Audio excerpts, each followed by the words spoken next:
I've gotten requests for them, which I think is fascinating.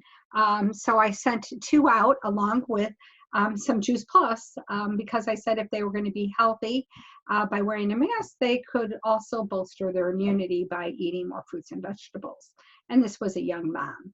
So anyway, the name of our talk today that we'll get started here, and some people will kind of come in, but I did promise I would record this, so I am recording it today, is Eat for Beauty. And I couldn't help but resist during this day of COVID where people are running out of their supplies. You know, she might be searching for something for her gray hair or her white hair, or, you know, basically the guy thought she looked pretty desperate that she needed a big cart.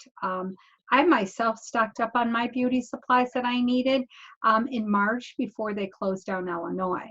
But the whole idea of today is that I was reading and thinking about what these authors wrote. They were popular authors, and then looking at what kind of things we could change in order to look good. So this is a new health approach called a book club approach to looking good. It's going to be facilitated mostly by me, and I might have a nurse practitioner coming in to give a provider perspective. She's obviously running late today. Anyway, so these are the two books, and you might say, how did you come up with these two books? One, I went to Amazon and I looked at what were the top books and what had the highest ranking stars and what had good reviews. I also asked my sister, who's a librarian, if she had any recommendations. She had none. I also then looked at my public library online to see what they had related to beauty, and they really had none either. So I had to really break down and buy two Kindle versions because I wasn't organized enough and our libraries didn't have them. So these were not necessarily topics that or books that I love. I didn't read them prior to deciding them because we didn't have any. What's interesting about this first book by David Wolfe, this is what they describe, this is the advertisement, is that he's a foremost nutrition expert. What's interesting is that he doesn't have any credentials against his name, okay? But he describes how to cleanse and beautify by using a fresh food diet. So I thought, oh, that sounds good. And he really goes into the whole idea of more of a holistic approach of using yoga, beauty, sleep, psychology of beauty, but his main emphasis is mostly on eating. He does go into much more science than other people. They didn't have his credentials on my Kindle book for me to look at. But I loved that they had some beauty recipes and in-depth descriptions of beneficial foods. So again, good advertisement, but not hard proof. Then the next book that I looked at is from an author whose credentials are a little bit more. She's really looking at the whole idea of people who have really rashes or eczemas and they don't know why and what. What's really interesting is she is from Australia, okay?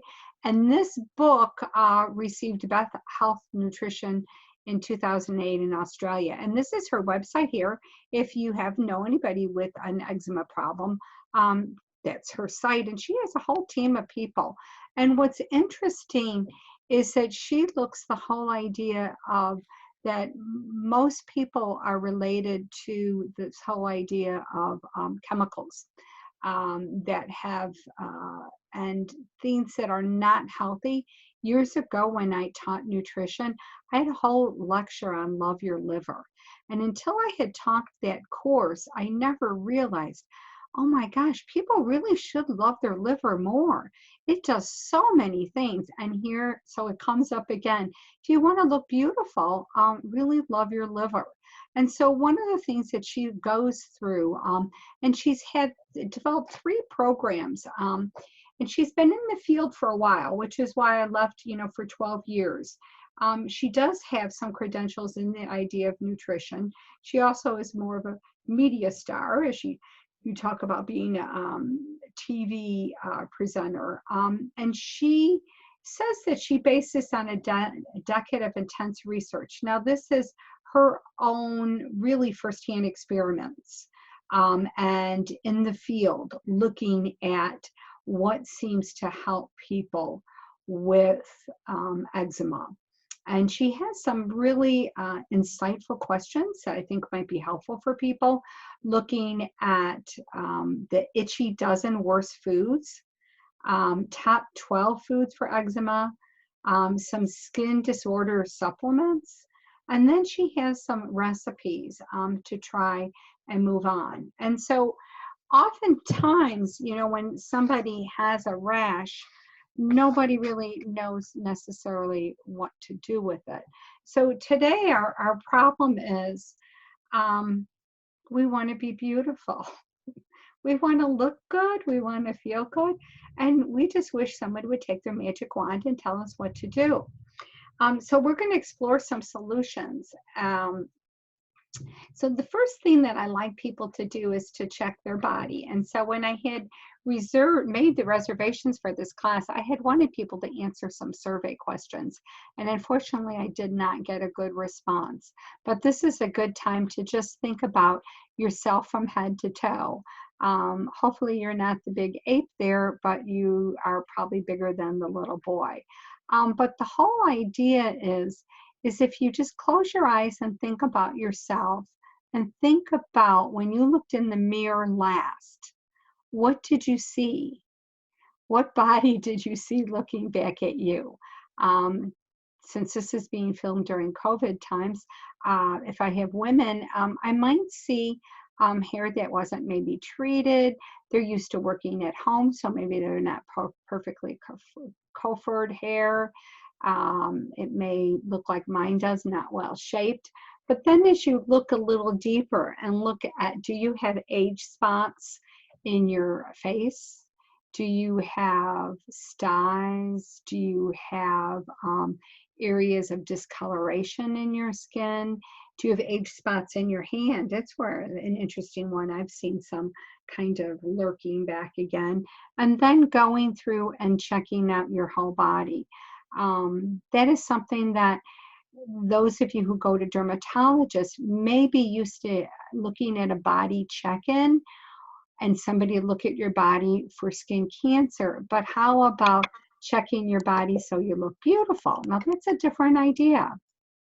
So if we look at traditionally how people look at skin problems or disbeauty, I did a little bit of a lit search today in Simmons Library, where I teach evidence-based, to see if I could find some scientific evidence on how to be beautiful. That did not yield any results. And then I did a little bit of looking at some of the top diseases and looked to see what they recommended. And I was looking for really a holistic solution, and I downloaded about 5 or 6 evidence-based sheets that I use when I teach nurse practitioners as we're getting into what is best practice. And one of the things that I found is they were all pharmacological based. They were not necessarily nutritional based. And so that was very interesting. They mostly looked at prescribing different topicals, systematic if you were really bad, as far as looking at inflammation. If you had perhaps acne, we have acne comes in all ages. They may be doing maybe antibiotics. You talk about retinol A, high doses of retinol A. But that is really what amazed me, was the lack of proactivity in looking at the goal of making you have beautiful skin and hair and nails. The push was to treat the problem. So I just thought we'd do a little body view. So here's some psoriasis. These look really itchy, scaly, very painful. Some more psoriasis. You can see it's on the different flexure surfaces. And then this is something that, depending on where you live, um, if you lived where they had a lot of inside smoking and you hung out with a lot of smokers, you definitely say maybe this lady either was on the fishing boats out in Maine and outside all day long. She has tons of skin damage here. She's got some abnormal kind of like areas here. She's got some skin, beautiful, no more beautiful brows anymore. She's got a little bit of redness in her eyes. But you can see that she's not all she can be. And she would probably, I found this online, she probably wouldn't be happy that someone was sharing her picture. And so then I decided to go to a little bit more of a normal that many people complain of. And rosacea is something, in fact, that I have friends and I have some of my family members that have rosacea. What's interesting is their rosacea does not look near as bad.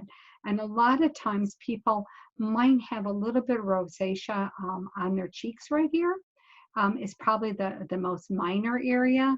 You might see a little bit in their chin.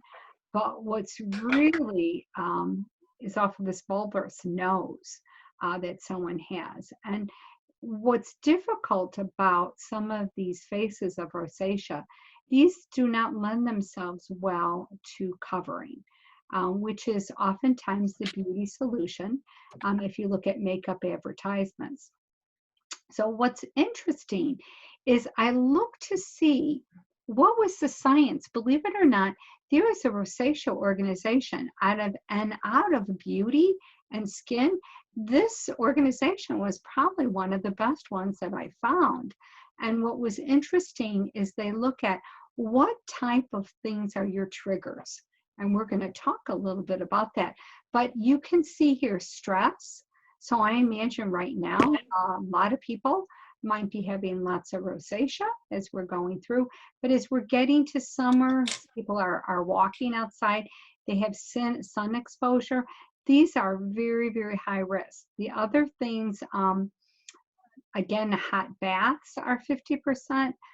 Alcohol consumption is up there. And then as you start to go down the list, you'll start to see some people, very few people have different like food triggers, and they're not quite sure, you know, what their problem is. So if you know anybody with rosacea, this is a fascinating site.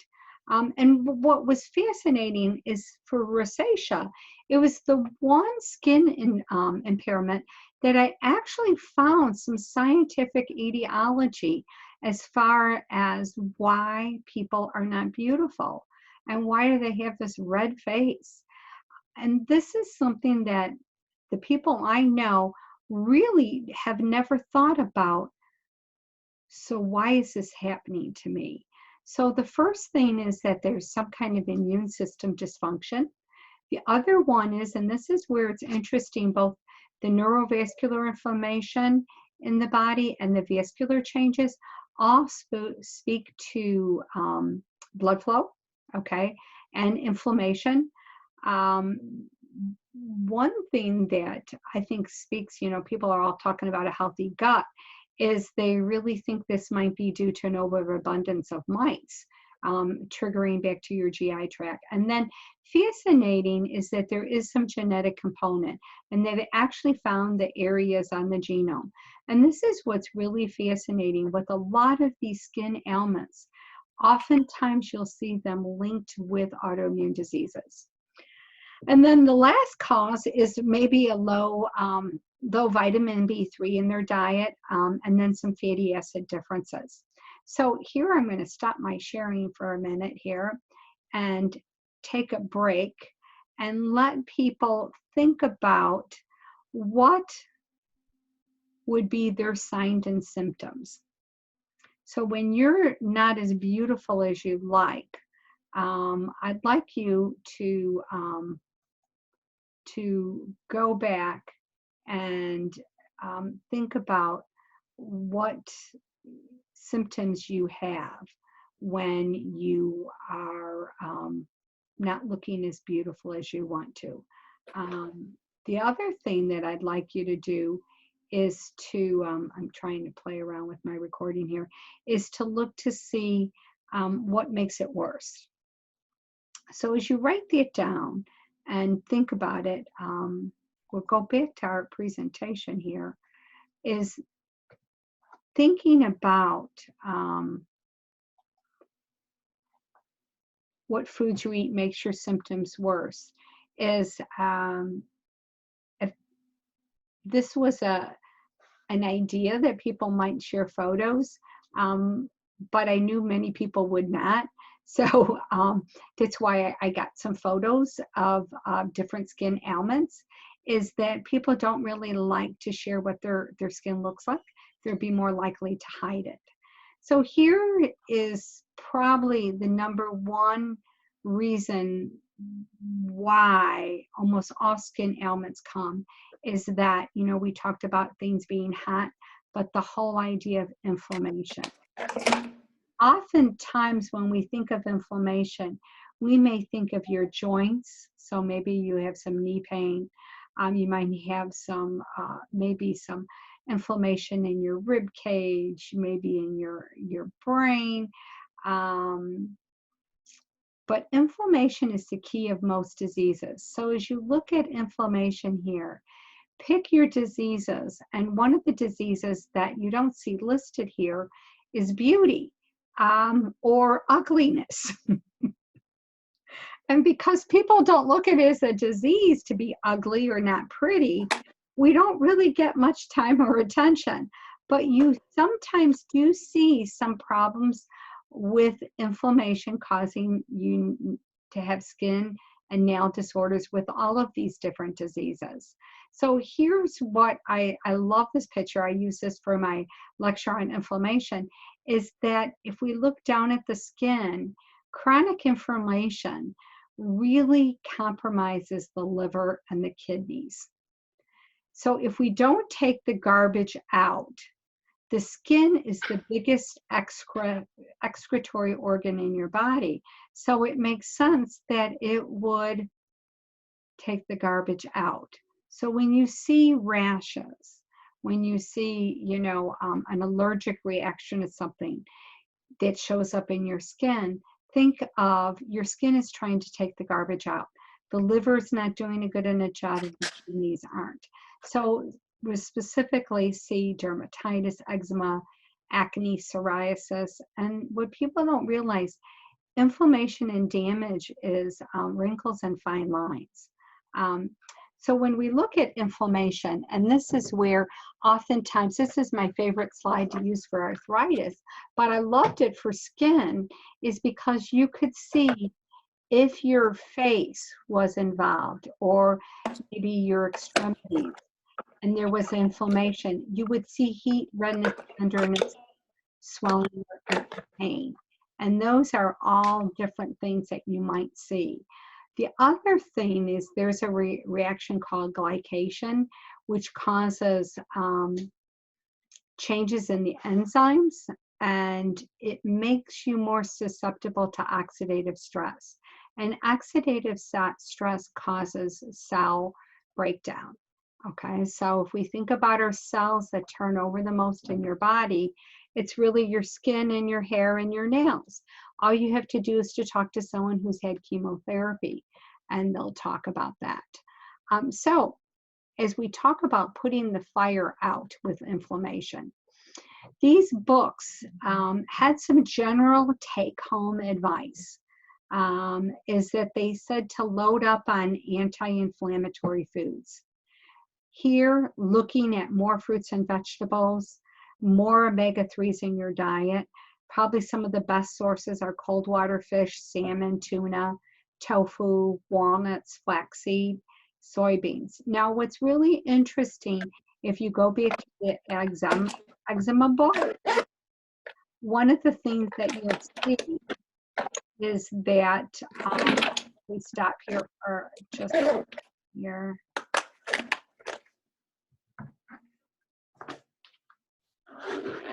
Okay, start here, stop here for just a second here.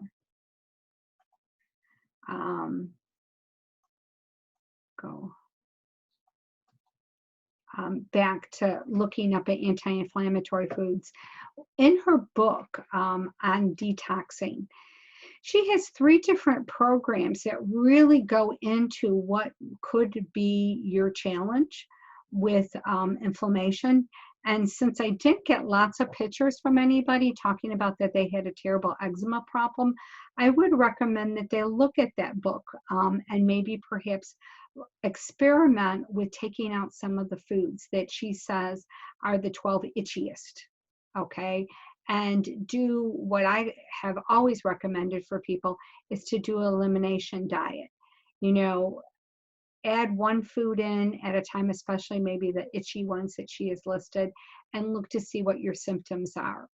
One of the really inflammatory foods that they talk about are margarine, corn oil, anything with trans fat, and you can read those on labels. Really a lot of processed foods. My favorite one that seems to cause a lot of people inflammatory problems is sugar and dairy. And I recommend a Shred 10, where one of the things that we get rid of are things that make your liver have to work too hard. So we get rid of coffee, we get rid of alcohol, we get rid of dairy, are some of the ones that I start with. Some of the foods that you could go with, look at things like grapes, celery, blueberries, garlic, olive oil. Here again, teas and some spices. If you have eczema, sometimes that author has a different example. The Mediterranean diet is probably the best example of an anti-inflammatory diet. All of your paleo diets, your some of the other popular ones that I'm not so hot on, they have a lot of foods that are more inflammation. And so here again, looking at what your goal is. And for today, we're looking at the biggest culprit of skin problems seems to be inflammation. So to be beautiful, I'd say load up on anti-inflammatory foods, cut back on inflammatory foods, and then control blood sugar. Now, what's really interesting when we start talking about teens and acne, any of the white foods seem to really cause and highly processed high fructose corn syrup. So kids that drink tons of soda. I had a basketball player recently who tried getting rid of soda. It was amazing how her face healed. My favorite example of using white bread is where you'll take some white bread, put a little water in it, and you can make a nice little clay pot, and it just sticks there. So it makes sense that it would kind of like stick in your pores, and you'd get whiteheads. The other examples are to try and look at lean proteins. Soy protein is one of my favorite protein. Not a highly processed soy protein, but a very healthy. I use a product called Juice Plus Complete, and that has gently washed soybeans. The whole idea of brown rice, whole wheat. Here again, looking to see, making sure you're not gluten intolerant. Some of the other priorities is to make time to exercise. And where exercise makes a difference, it increases your peripheral blood flow. Okay, so your skin needs blood to come and take away the garbage. Losing weight, managing stress are all key steps to decreasing inflammation. Now, what's fascinating is I did my literature search for today. I wanted to find scientific studies that supported the premises that they put in these books. And I hate to tell you, I did not. one of the most interesting articles I found, and I put this citation there, was the whole idea of integrative nutrition. Is that the future is we need to look at functional medicine and functional foods. And here's a new term called immunonutrition to help build a healthier skin. Um, and this is out of University of Arizona, which is one of the guru places for integrative healthcare. So I look for more exciting things to come from that area. Now, as we talk about omegas, this is a product that, in fact, my family takes, and we've had it for about a year. And what it does, it's from the pomegranate, raspberry, sea buckthorn, tomato seed, algae oil, and safflower seeds. Now, what's interesting is I was reading these two books. These were some of the foods that they recommended for people to put in their diets. But the whole idea of going to getting plant-based omegas, not fish-based omegas. This was an interesting video, and we'll see if it shows here. I'm going to stop sharing my screen for a minute. And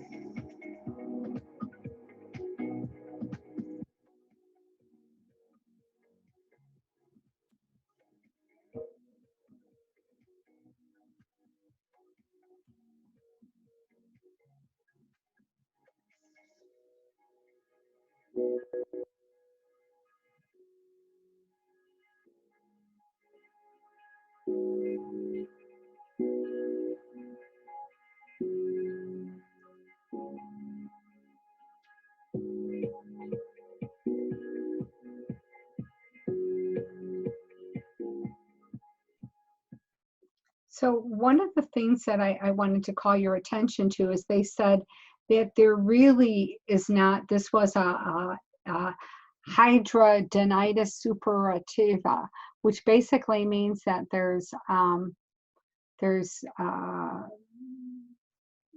really zits in your skin and bumps that you're past the age of having it be acne, which I thought was interesting. Oftentimes, when we look at inflammation and we look at what foods people are eating, and this is done by looking at epidemiology, we find that people are not getting omegas in. And so what's fascinating is I've been in the field looking at what people have liked about this new omega product that I take, is that they keep on talking about how nice their skin and hair and nails look. Again, same thing when I have people starting to take a whole food supplement that we take, is that they start talking about how they have less inflammation, but their nails, their circulation, they look brighter, etc. So I thought it would be interesting to show you an example of science that is not in the books that I read, but science that was done on an encapsulated fruit and vegetable juice concentrate. And here, again, as we looked at what were the credentials of people who wrote the book, these are all researchers from Institute of Biochemical and Molecular Biology, Institution for Environmental Medicine, Institution for Experimental Dermatology, looking at things around the world. So these are all ones in Germany, ones in Saudi Arabia, some are in Switzerland, is that these are researchers who are doing bench work on real people doing randomized controlled trials.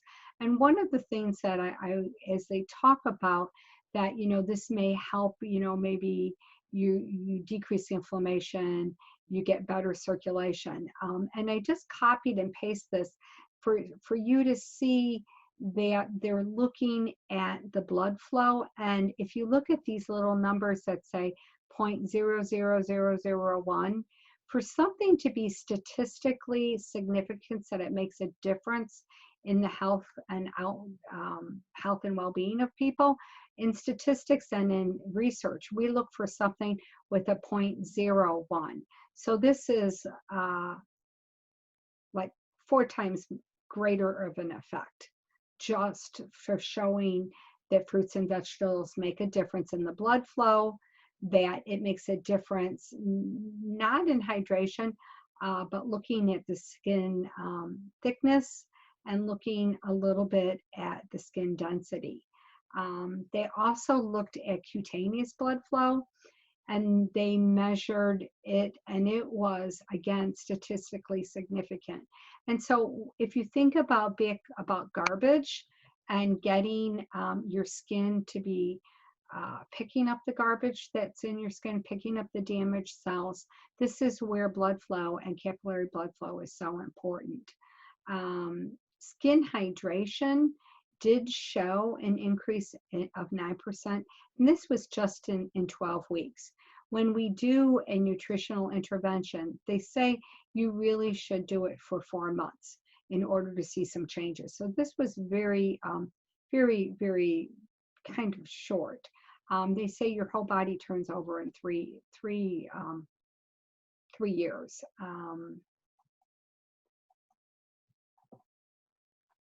So when we look at the whole idea of skin health, if we revisit our books that we had, and I'll go back to those books here at the very beginning, the whole idea of a book club is that would you recommend that you'd read these books?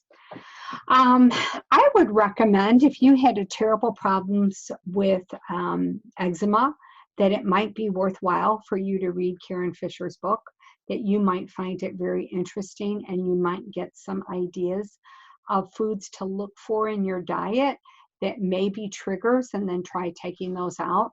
And she does have some radical ideas to try. She's done it in the field, so it's not like the studies that I ended with to let you know the difference in the science. But she does have a lot of field work in this, and I think she does a good job of helping the customer to look at things. As far as David Wolf's book, one of the things that you might find interesting is looking at beauty from more than just nutrition, but also look at some of the different recipes if you wanted to try. But both of them had the same message, and their message was that we need to get the crud out of our diet, that we need to look at getting an idea of what are our triggers that we eat.